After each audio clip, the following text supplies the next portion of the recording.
कि म सपिङ जाँदा नि यसरी बसिरहेको थियो, अहिले नि यसरी बसिरहेको छु। यो केटी के भएछ सोध्छु है त यो चिसोमा। सुमासेन गाईको जिन्देस का हाई नेपारू जिन्देस। मन नेपाली हो नि बहिनी, यो चिसोमा किन यस्तरी बसेको बहिनी तिमी?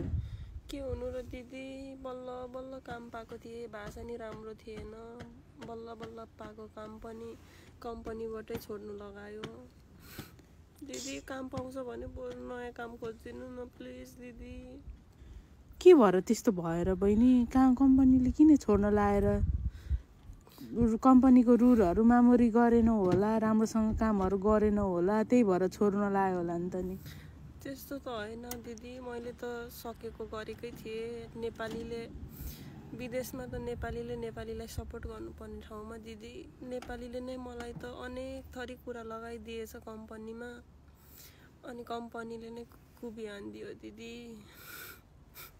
कसरी ऋण तिर्नु, यहाँ कसरी बस्नु दिदी, काम खोजिदिनु न प्लिज।